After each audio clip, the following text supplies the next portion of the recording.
नमस्कार, फाइटर समाचार में आपका स्वागत है। पेश आज 7 जुलाई बुधवार सुबह 8 बजे राजस्थान की खास खबरें। यूपी में रिवर फ्रंट घोटाले में सीबीआई की छापेमारी पर सियासत तेज हो गई है। राजस्थान के मुख्यमंत्री अशोक गहलोत ने सीबीआई कार्रवाई को लेकर केंद्र और बीजेपी को निशाने पर लिया है। श्री गहलोत ने लिखा कि जब भी किसी प्रदेश में चुनाव आते हैं या फिर राजनीतिक संकट पैदा किया जाता है तो विशेष निर्देशों के साथ सीबीआई, इनकम टैक्स और ईडी को एक्टिव कर दिया जाता है। यूपी में चुनाव पास आते ही सीबीआई ने छापेमारी करनी शुरू कर दी है। इन सभी केंद्रीय संस्थाओं की विश्वसनीयता मोटे तौर पर वर्षों तक निष्पक्ष तरीके से काम करने की रही थी, लेकिन जिस तरह से भाजपा अपना राजनीतिक एजेंडा पूरा करने के लिए इन एजेंसियों को निर्देश दे रही है, उससे इनकी साख बर्बाद हो गई है। बाड़मेर जिले के ग्रामीण थाना अंतर्गत धनौड़ा गांव में तालाब के गहरे पानी में उतरे 2 बच्चों की डूबने से मौत हो गई। दोनों बच्चे स्कूल से टीसी लेकर लौट रहे थे। वे तीरसिगड़ी नाड़ी के पानी में नहाने उतर गए थे। ग्रामीणों ने दोनों बच्चों को तालाब से बाहर निकालकर जिला अस्पताल लेकर आए, जहां पर डॉक्टरों ने दोनों को मृत घोषित कर दिया। सूचना पर ग्रामीण थाना पुलिस मोर्चरी पहुंची। पुलिस के अनुसार धनौड़ा गांव निवासी 8 वर्षीय भोजाराम व 12 वर्षीय घमंडाराम दोनों राजकीय उच्च प्राथमिक विद्यालय तीरसिगड़ी टीसी लेने के लिए गए थे। टीसी लेकर स्कूल से लौटने के दौरान तीरसिगड़ी तालाब पर रुके और नहाने लगे। इस दौरान दोनों डूब गए।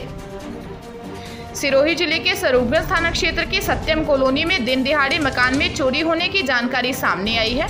चोरों ने मकान में सेंध लगाते हुए करीब 15 लाख रुपए की नकदी व 5 लाख रुपए के आभूषण चोरी कर लिए। घटना के समय परिवार के सदस्य दुकान पर गए हुए थे। सूचना पर पहुंची पुलिस ने घटनास्थल का निरीक्षण कर चोरों की तलाश शुरू कर दी है। दिल्ली के मुख्यमंत्री अरविंद केजरीवाल ने मुख्यमंत्री कोविड-19 परिवार आर्थिक सहायता योजना के लिए पोर्टल की शुरुआत कर दी है। इसके तहत कोरोना से जिन परिवारों में मृत्यु हुई है उन्हें 50,000 रुपए की आर्थिक सहायता दी जाएगी। इसके साथ ही परिवारों को 2500 रुपए की पेंशन भी दी जाएगी। इस योजना के तहत पोर्टल लॉन्च किया गया है, जिस पर पीड़ित परिवार आवेदन कर सकते हैं। श्री केजरीवाल ने ये भी बताया कि हम ये इंतजार नहीं करेंगे कि कौन कौन ऑनलाइन आवेदन कर रहा है, बल्कि हम उनके घरों तक खुद जाएंगे और लोगों की मदद करेंगे। मुख्यमंत्री ने आह्वान किया कि जो लोग इस काम के लिए पीड़ितों के घर जाएंगे वो कागजों में कमियां नहीं निकालेंगे, बल्कि जो कमी होगी उसे पूरी करने की जिम्मेदारी सरकार की होगी और फॉर्म भरवाने से लेकर सब पैसे पीड़ितों तक पहुँचाने की जिम्मेदारी सरकार की होगी। जोधपुर शहर के नागौरी गेट थाना क्षेत्र में करंट लगने से एक महिला की मौत हो गई। अपने घर के बाहर फर्श धोने के दौरान निकट लगे ट्रांसफार्मर से झूलते तारों से फैले करंट की वह चपेट में आ गई।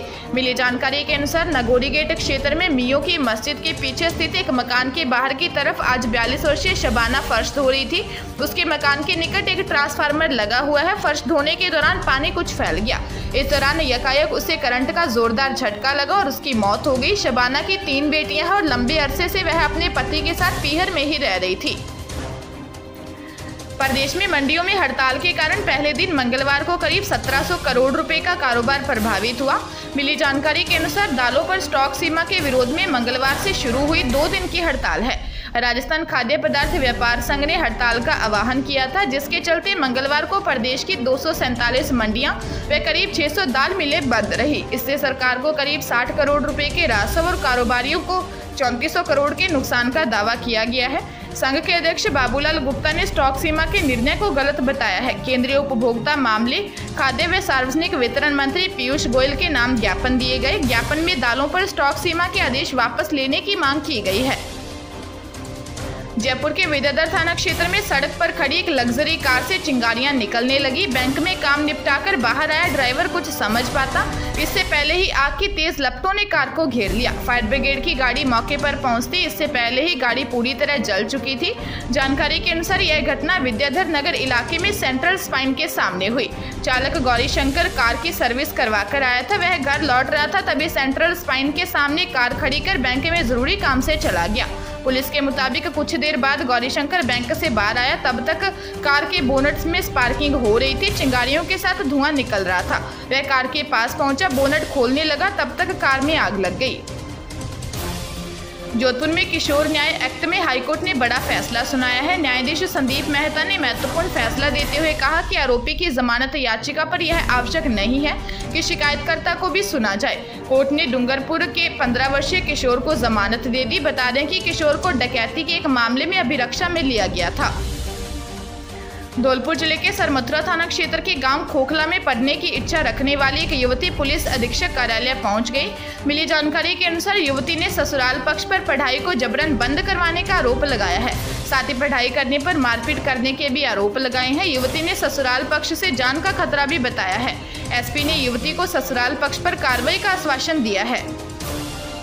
पाली जिले के औद्योगिक थाना क्षेत्र के रहवासी मकान में लुटेरों ने लूट की वारदात को अंजाम दिया। मिली जानकारी के अनुसार लूट करने आए युवकों ने घर में महिला से मारपीट की और सोने चांदी के आभूषण व नकदी लेकर फरार हो गए। सूचना पर पहुंची पुलिस ने बदमाशों को पकड़ने के लिए नाकाबंदी करवाई है। समाचार लिखे जाने तक पुलिस बदमाशों की तलाश में जुटी हुई थी।